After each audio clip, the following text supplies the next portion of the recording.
집회 늘어나고 그들이 정말 우리 때같이 지금 보여들고 있다는 거 이것이 정말 우리의 희망이라고 볼 수 있습니다.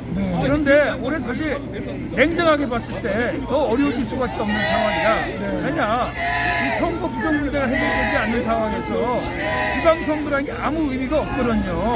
선거 하나만한 결과가 나올 것인데 그렇기 때문에 상당히 어려운 국면이 예상되어집니다.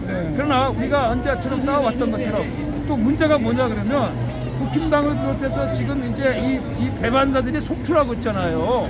그래서 한편으로는 참 이게 그런 좀 어처구니없는 현상이지만 또 다르게 보게 되면은 뭐 성경에도 있듯이 갈수록 알고기와 쭉쟁이가 나눠지고 있잖아요. 자꾸 이제 자꾸 진짜 애국자, 진짜 자유와 국민을 사랑하는 사람들이 애국자들이 이렇게 남아가고 있기 때문에 그건 희망이라고 볼 수 있습니다. 그래서 우리가 청년들을 중심으로 해서 뭉쳐가지고 이제 우리가 청년들을 앞서가지고 대한민국을 다시 찾을 수 있도록 또 뭐 그러기 위해서는 현실적으로 이 부정선거 문제 이 문제에 대해서 우리가 전력적으로 하고 무엇보다도 역시 지금 중국 문제가 가장 심각하잖아요.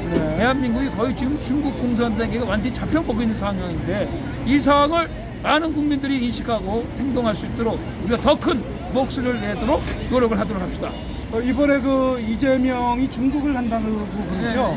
그 어떻게 예상을 좀 하고 계신 부분이 있을까요? 가서 어떤 태도를 취하고 올런지. 예상하기 쉽죠. 왜냐하면 이제 과거 이제 그러니까 문재인도 그렇고 이재명이도 그렇고 사실 중국 때문에 대통령이 됐잖아요. 중국 공산당 때문에. 그러니까 뭐 어쩔 수 없이 10년에 인사하러 가게 되면은 이제 분명히 가게 되면 이제 뭐 시진핑으로부터 뭐 여러 가지 요구 조건을 가지고 이제 지시를 받겠죠. 그럼 와서 또 그걸 수행하겠죠. 그렇게 되면 이런 집회 같은 것도 상당히 또 어려워질 수도 있고 우리 기업 중에서 좋은 기업들이 중국으로 많이 넘어갈 수가 있고 결국은 이제 지금 대한민국이 완전히 중국에게 잠식되어 있는 상황이 더 가속화되어질 것이다. 그리고 이것은 과거 옛날 조선 시대하고 똑같아요. 이렇다면 이제 중국 황제를 아련해 나가는 그런 시대로 지금 우리가 살고 있는 것입니다. 그러니까 이 대한민국이 죽고 과거 구한말 조선으로 지금 다시 회귀되고 있는 그런 상황이라는 것을 우리 국민들이 깨닫고 대한민국의 성취를 반드시 지켜나가면서 우리가 자주국으로서 우리나라를 지켜야 되겠습니다.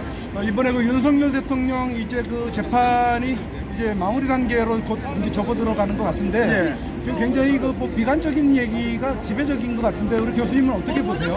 지금 어쩔 수가 없어요. 지금 뭐 사법부하고 모든 게 다 지금 무너져 있기 때문에 뭐 지기현 판사가 그동안 그래도 그나마 윤석열 대통령에 대해 가지고 그래도 좀 나름대로 판사의 양심을 지켰지만 그러나 이 구조적으로 거대 악이 있기 때문에 그 뒤에는 지금 뭐 중국도 있죠. 또 세계 세력이 다 뒷배후에 있잖아요. 지금 그 악과 우리가 싸우고 있는 겁니다. 그렇기 때문에 저도 봐가지고는 아마 뭐 그 재판 결과가 그렇게 기대할 만한 결과는 나오지 않을 겁니다. 그럼에도 불구하고 우리가 그런 상황까지 염두에 두면서 더 우리가 또 이게 투쟁할 수밖에 없는 뭐 그런 상황이다 이렇게 볼 수 있겠죠. 자, 그러면 마지막으로 지금 미국 트럼프 대통령 부정선거 때문에 굉장히 그 이를 박박 갈고 있을 상황인데 그것 때문에 또 베네수엘라의 어떤 이런 그 폭격이라든지 이런 문제도 전쟁도 불사하겠다 이런 그 연관이 있는 것 같고 또 부정선거 문제가 미국만의 문제와 베네수엘라의 만의 문제가 아니라 100여 개 국에 연관되어 있는 문제다. 이렇게 얘기하고 있는 상황 속에서 우리 대한민국이 트럼프 대통령에게 거는 그 기대를 좀 걸어도 되는가 싶어요. 사실 뭐 트럼프 대통령에게 많은 기대를 걸었지만 아직 뭐 우리 기대할 만큼의 어떤 뭐 액션이 나오지 않아가지고 사실 실망을 하고 있어요. 특히 그 지난 10월달 에이펙 회담을 보고 저는 개인적으로 이 트럼프에 그런 기대도 접었는데 그래도 지금 뭐 미국 내에서 부정선거를 이제 본격적으로 조사를 하고 하니까 그 연장선에서 어쩔 수 없이 이제 뭐 중국이나 우리나라가 서로 커넥션으로 연결되어 있잖아요. 카르텔로. 그런 측면에서 좀 우리나라가 좀 부정선거의 실체가 어느 정도 미국의 부정선거 밝히는 과정 속에서 조금이나마 이게 좀 표면화되어졌으면 하는 저 개인적인 바람을 갖습니다. 뭐 그런 것은 뭐 트럼프가 꼭 대한민국을 위하는 것이 아니라 부정선거를 밝히다 보면 반드시 중국 문제가 나오고 또 그 허브 역할을 했던 또 한국 문제가 나오고 또 한국의 선관위 문제가 나오기 때문에 그런 과정들이 좀 나오기를 그나마 기대해 봅니다. 그렇게 되면 좀 우리에게는 큰 힘이 될 수 있겠죠. 오늘 이제 10년 들어서 첫 집회였는데 우리 시청자분들, 국민들에게 새해 인사 한 말씀 해주시죠. 예, 저는 뭐 개인적으로 올해 지금 우리가 좌우, 뭐 보수, 진보 그런 싸움도 아니에요. 이게 어떻게 보면 영적 전쟁이라 할 수 있는 선과 악의 싸움입니다. 정말 저는 정말 어떻게 보면 이 하나님 편과 하나님을 대적하는 편의 싸움이다.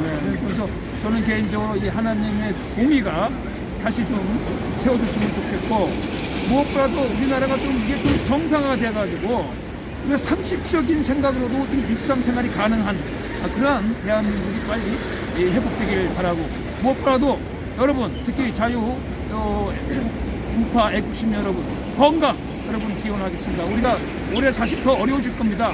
이럴수록 단단히 마음 먹고 우리가 수에 연연하지 말고 대한민국을 위해서, 자유민주를 위해서 우리가 마지막까지 청년들과 함께 나갑시다. 네. 감사합니다. 네, 네. 감사합니다. 남강국 여수였습니다. 네.